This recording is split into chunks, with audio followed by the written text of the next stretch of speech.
ನೋಡಿಯಪ್ಪ, ಹೆಚ್ಚೇ ಇಲ್ಲ ಯಾವ ಬಿಜೆಪಿ ಸರ್ಕಾರ ಕೊಟ್ಟಿಲ್ಲ. ಮೊದಲಿಂದಲೂ ಕೂಡ ನಮ್ಮಲ್ಲಿರುವಂತ ಟೆಕ್ನಿಕಲ್ ನಮ್ಮ ಯುವಕರು ಅವತ್ತಿನ ಕೂಡ ಬಹಳ ಶಕ್ತಿಶಾಲಿಯಾಗಿದ್ದಾರೆ, ವಿಜ್ಞಾನಿಗಳಿದ್ದಾರೆ ಅಂತ ಹೇಳಿ ನೆಹರು ಕಾಲದಿಂದ ಇದನ್ನ ಒಂದು ದೊಡ್ಡ ಬೇಸ್ ಮಾಡಿ ಕೊಟ್ಟಿದ್ದಾರೆ. ಇಡೀ ದಕ್ಷಿಣ ಭಾರತದಲ್ಲಿ ಏರ್ ಬೇಸು, ಏರ್ ಶೋ ಇವೆಲ್ಲ ಕೂಡ ನಮ್ಮ ಏನು ಈ ಹಾಲಿ ಏರ್ಪೋರ್ಟ್, ಬೆಂಗಳೂರು ನಗರದಲ್ಲೇ 2 ಏರ್ಪೋರ್ಟ್ ಇದೆ, ಯಲಹಂಕದ ಒಂದು ಇಲ್ಲಿ. ಇವೆಲ್ಲ ಕೂಡ ಮೊದಲಿಂದಲೂ ಕೂಡ ಕರ್ನಾಟಕ ರಾಜ್ಯದಲ್ಲಿ ಬಿಟ್ಟಿದ್ದಾರೆ. ಬೀದರಲ್ಲಿದೆ, ಬೇರೆ ಬೇರೆ ಕಡೆ ಎಲ್ಲ ನಮ್ಮ ಏರ್ ಬೇಸು ಬಹಳ ಉತ್ತಮವಾಗಿ ಕೆಲಸ ಮಾಡ್ತಾ ಇದ್ದಾರೆ. ಅವರು ಚಂದ್ರಬಾಬು ನಾಯ್ಡು ಅವರು ಪೊಲಿಟಿಕಲಿ ಅವ್ರು ಏನ್ ಕೇಳ್ಕೊಳ್ತಾರೋ ಅದಕ್ಕೆ ನಾನು ಅದಕ್ಕೆ ಡೋಂಟ್ ವಾಂಟ್ ಟು ಇಂಟರ್ಫಿಯರ್. ಅವ್ರು ಹೊಸದಾಗಿ ಏನ್ ಬೇಕಾದ್ರೂ ಮಾಡಿಸ್ಕೊಳ್ಳಿ, ನಮ್ದೇನು ಅಭ್ಯಂತ ಇಲ್ಲ. We don't want involve in their.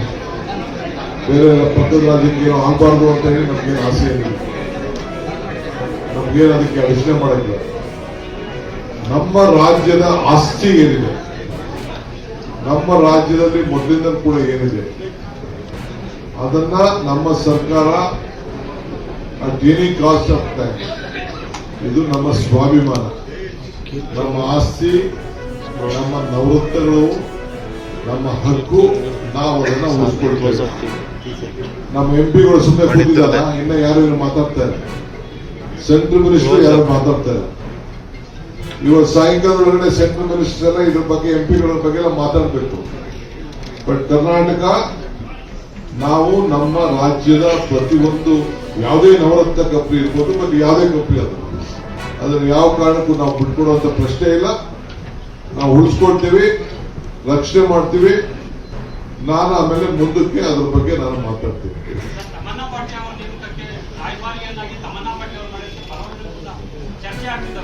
ಈಗ ನಾನು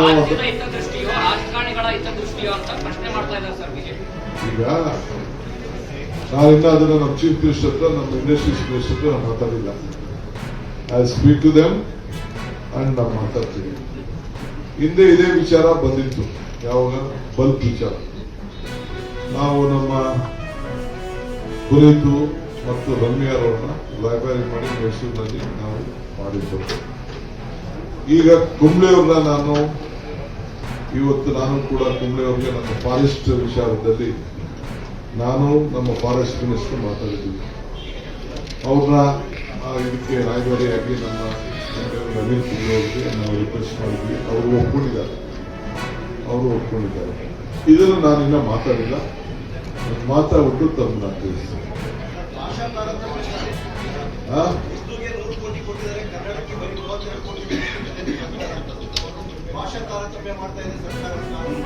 ನಮ್ಮ ಸರ್ಕಾರ ನಾವಿನ್ನ ಅದ್ರ ಮಾಹಿತಿ ಪಡ್ಕೊಂಡು ತಗೊಂತ. Thank you. ಬನ್ನಿಯಪ್ಪ, ಬಂಗಾರಪೇಟೆ ಲೀಡ್ಸ್ ಎಲ್ಲ ಬಂದು ಫೋಟೋ. ಸುಮಾರು 65 ಕೇಸ್ಗಳಿದ್ದವು, 80 ಆಗಿದೆ. ಇದು ಅಷ್ಟೊಂದು ಸೀರಿಯಸ್ ಕ್ರೈಮ್ ಅಲ್ಲ.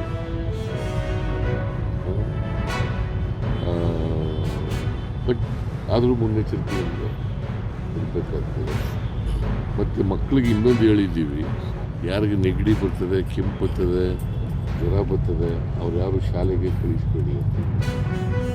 ಮತ್ತು ವಯಸ್ಸಾದವರು ಇದ್ದಾರೆ, ಮಲ್ಟಿ ಆರ್ಗನ್ಸ್ ಫೇಲ್ ಆಗಿರೋರು, ವಯಸ್ಸಾಗಿರೋರು, ಬೇರೆ ಬೇರೆ ಕಾಯಿಲೆಗಳು ತುತ್ತಾಗಿರ್ತಕ್ಕಂಥ ಅವರು ಮಾಸ್ಕನ್ನು ಧರಿಸ್ತಕ್ಕಂಥದ್ದು.